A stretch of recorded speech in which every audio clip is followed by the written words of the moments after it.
ነገር እንዴ ምን ያደርጋል? አረ መኩ ቆይ እኔ ላፈርስ አይደለም እኔ ወዴት ምን ያክብራችሁ ነው የተቀመጥኩት። እኔ ቡርቴው አምጪልኝ ተቃጠልኩ አለ ሰውየው። ሴት ልጅ ነች። እኔ እንትን ያልኩን ነገር የለም። ለምን መሰለህ በሌላ ሰው በተደጋጋሚ ስለ እኔ በራሴ ጉዳይ አስይዝሃለሁ ብላ 3-4 ጊዜ መረጃ መጣልኝ፣ ተጣልቼሻለሁ።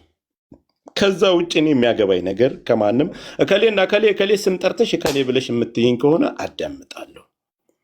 ምንም እዚህ ውስጥ የምናዳምጠው የለም፣ ሰልችቶናል።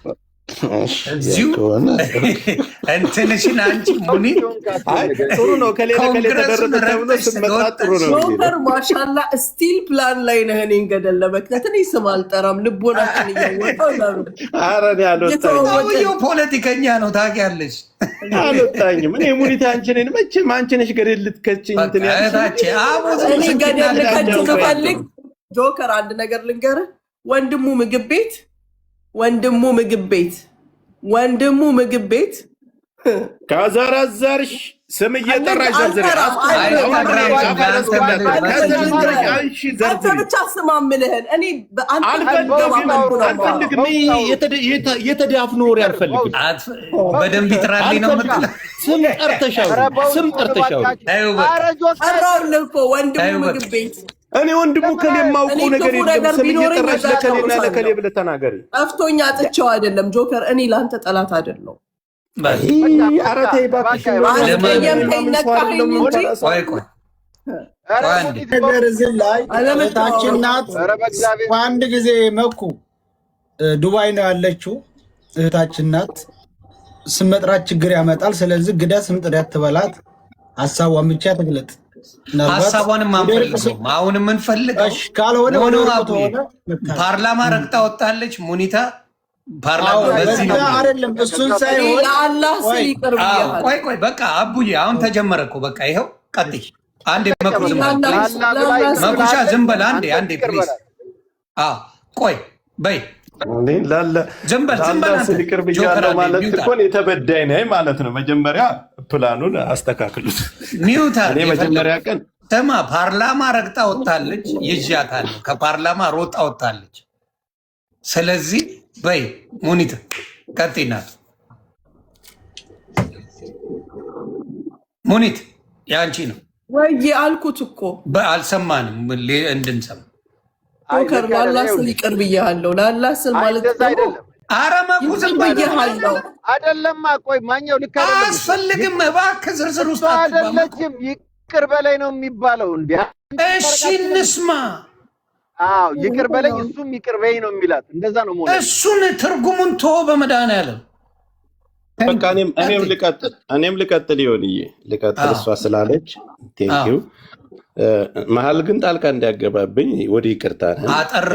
ወደ ይቅርታው ካልሄድክ እኮ ወደ ይቅርታ ነፍስ ይዋደቅ። ወይ ጉድ! እኔ እህቴ ሙኒት ወንጀለኛ ብትሆኝም በወንጀል ላይ ወንጀል መጨመር ስለማልፈልግ ለአላህ ስል ይቅር ብዬሻለሁ። እኔ ልጉደልልሽ፣ እኔ ልቀነስልሽ። ለአላህ ስል ይቅር ብዬሻለሁ። እንደ በድልሽኝ አውቃለሁ። ይቅር ብዬሻለሁ። ሁለታችሁም ተበዳድላችሁ ነበር፣ ይቅር ተባብላችኋል። ዋናው እሱን ነው የምፈልገው። ይሄ ነው ዋናው። በቃ ሳይበዳደልማ ሰው ይቅርታ አይባባልም። አለቀ እኮ። ሳይበዳደል ሰው ሰይድ ወረባቦ አንተ አማርኛው በዕብራይስጥኛ ልትሄደው ነው። አንዴ ዝም በል ፕሊዝ። አይደለም አንድ ነገር ልነግርህ እፈልጋለሁ። ወላሂ ነው የምልህ፣ ወላሂ አንድም ቀን ጓደኞቼ ለምናገረው ንግግር ወይም ለማደርገው ነገር አንድም ሰው ሰፖርት አድርጎኝ አያውቅም። እኔ ከታሜ ጀምረ ሳሪ፣ መሲ ሁሉም ይሁን። አሁን ነገር ስም ከተነሳ ይቅርታ ተባለ እንዲበሉኝ ብላ ላስረዳህ ነው። በእኔ ሰበብ አልፈልግም። ተረዳዳን። ይቅር እኮ አልኩሽ፣ እኔ ተቀነስኩልሽ። በቃ ይቅር ተባባ። አንቺም ይቅር አልሽኝ፣ እኔም ይቅር አልኩሽ። በቃ ሌላ ዝርዝር አያስፈልግም። ሌላ ሰው እንደሌለበት ልንገርህ። እኔ አውቃለሁ። በቃ እሷ ናት። ስለሌላ እኔ ማንንም ሰው መንካትም አለ። ስለሌላውን እንግዲህ እያየን እንጨምራለን እኛ። ከአንተ ጋር ከፈቱልን አንተና እሷ ከፈታችሁ እኔም ልቀነስልህ አልኩሽ፣ አንቺም ላላህ ይቅርታ አልሽኝ። ለፈጣሪ ስትኔም ለፈጣሪ ስትቀነስኩኝ አሰላሙ አለይኩም የሚለው ነገር አልገባኝም። ቆይ አንዴ የቅነሳው ነገርን ዘግበኝ። ምን ማለት ወይኔ ጆከር፣ ኧረ እኔ ይቅርታ አደረኩኝ።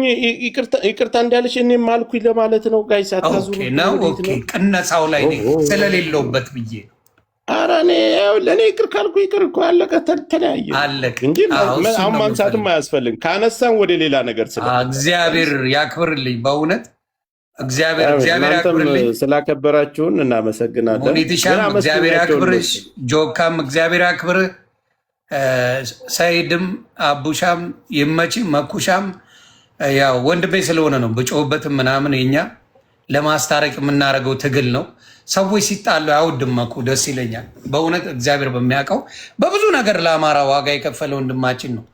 ብዙ ሰው ብዙ ሊል ይችላል። ከመጀመሪያ ጀምሮ የማውቀው ወንድሜ ስለሆነ ነው በዛ ደረጃ እኔ በሱ ጉዳይ ማልደራደረው። ብዙ ነበርን። አሁንም የፖለቲካ ጉዳይ አይደለም። ወንድሞቻችን በግል ጸብ የሆነ ነገር ተነጋግረው ነበረ፣ ተፈቷል። ፕሊዝ እሷ ቤት እየሄዳችሁ ምንም መጥፎ ነገር እንዳትሉ፣ ጆከር ጋም እየመጣችሁ ምንም ነገር እንዳትሉ። ጆከር ላይቭ ሲገባ በራሱ ሲጫወት መጣችሁ እሷ እንደግፋለን ባዮቹ እንዳትሉ አደራ። የጆከርም መስላችሁ ሌላው የጆከር መስላችሁ ፖለቲካ ሌላ አማራ ያልሆናችሁ ፖለቲካ እንደምትሰሩ አውቃለሁ። የሙኒትም መስላችሁ ጆከር ላይ ፖለቲካ እንደምትሰሩ እናውቃለን። ስለዚህ አማርኛ የጻፈ በሙሉ አማራ ነው ማለት አይደለም። ይሄ እንድታውቁ ነው። መታረቃችሁ በጣም በጣም በጣም ደስ ብሎኛል። ኮሜንታተሮችም ታረቁ በውስጥ ኮመንት የምታረጉ ዩኒ ድል ስጠኝና እንደዚህ ስለ ሙኒት ነው የማወራው። በጣም ወዳት እህቴ ናት። በዛን ችግር ጊዜና ታውቃለህ ከዱባይ ጦርነት ስለነበረ ብዙ በረራ የለም ነበር እና በጣም በረራ ስለሌለ አስቸጋሪ ነበርና ወደ ሙኒት ቢሮ ይሄድ ነው። እሷ ብዙ ሰዎችን ስለምታውቅ ትኬት የሚቆርጥ ሰው እንድታገናኝ ወይም እንድታፈላልግልን ነበርና ቀጥታ እኔ ለመጀመሪያ በአካል ያየኋት እሷ ቢሮ ሄደን ነው። እሷ ቢሮ ሄድ ተቀመጥ፣ እሷ እዛ ጀመረ መደዋወል።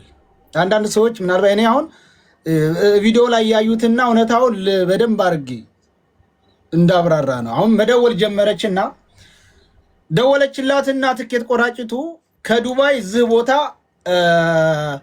ኢኮኖሚ እንትን 10,000 ድርሃም ነው አለቻት።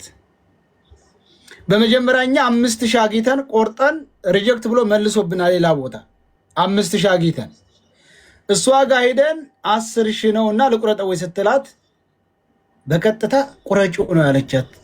እኔ ያን ጊዜ ገና እያየኋን ነው። እኔ ደነገጥኩኝና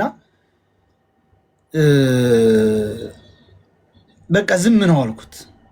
እኛ ያረው እዛውን ብር ፈልገን ሳይሆን ትኬት የሚቆረጥ ነበር የፈለግ ነው። ገብቶሃል? ብር ፈልገን ምናምን አይደለም፣ ብቻ ትኬቱን ነው እኛ የምንፈልገው ቦታውን። አሁን ወዳው 10,000 ቁረጭ አለቻትና ወዳው ሪጀክት ብሎ መለሰ። 10,000 አልተቆረጠም። አይ ሪጀክት ብሎ መለሰ፣ አይቻልም አሉ አለችን። በቃ አልተገኘም፣ በቃ ሌላ ቦታ እንፈልጋለን ብለን በቃ ተተገኘ አናግሩኝ እንፈልጋለን አንድ ላይ ብለን ተሷ ቢሮ ወጣን። የሆነ የሷን እንትን ላከችው እኛ ጋር ሆቴል መጣ። አብረን ሆቴል እንትን መፈለግ ጀመር። ገብቷል? ታጣ፣ አልተገኘም። ከዛ በኋላ አንድ ወንድማችን ሆነን ሂደን ሌላ ቦታ ያንን ትኬት እኛው ቆረጥ። እኛ ቆኔ ጆከር ሻምበል ሸሴድ ብለው ሆነን ሂደን ያንን ትኬት ቆረጥን እኛው። ከዛ በኋላ ደወለችልኝና እዚህ ቦታ እንዳገኝ ማግኘት ፈልጋለሁ አለችኝ። እሺ ትኬት ተቆረጠ በኋላ ነው ሀር እንዳጋጣሚ በጣም ስሜቴን የነካው ነገር ምንድን መሰለህ ዩኒ፣ እኔ በዛን ሰዓት ብዙ ሰው ስልክ ስለሚደውል በጣም ሰው ስለሚደውል ስልኬ ቻርጅ ዘግቷል። አሁን እሷን ልንጠብቅ ሆነ ሞል አካባቢ ሄደን ስንጠብቅ አትደውልም። ሙኒት ቀረችስ አልደወለችም አልኩና ስልኬን ሳይ ስልኬ ዝግ ሆኗል። ገባ? ያን ስልክ የኔን የሷን ሳውጥቼ በሌላ ስልክ ትደውል እሷ ልቧ ፍርስ ብሏል። ያን ጊዜ ነው እኔ በጣም አድርጌ ስሜቴ የተነካው። ያን ስደውል ለቅሶ ጭምረው ወይት ነህ እሷ ስልኬ ዝግባ በቃ የሆነ እንትን አሉት ብላ የሆነ በቃ እንትን ብላለች። ስሜታዊ አፍነውታል ይዘውታል ብላ አዎ በቃ አፍነውት በቃ ስልኩ ዝግ ያለው አፍነውት ነው ብላ በቃ እንትን ብላለች። እና እዚህ ሳገኛት እውነት ሰውነቷ እንደዚህ ይንቀጠቀጣል። እንግዲህ ብዙ ጊዜ እህት ነው በዛ ልክ የሚሆነው ገብቶሃል።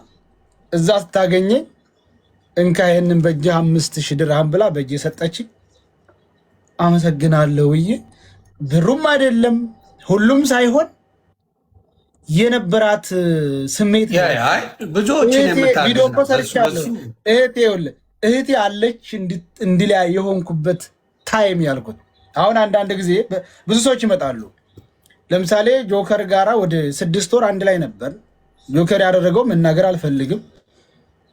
አብሮ የነበረ እሷ ቢሮ ስንሄድ ኤርፖርት ሙሉ ያን ሙሉ ዱባይ ባለን ሰዓት አብረን ነበር። ሌላው አንድ ስራ ልስጥ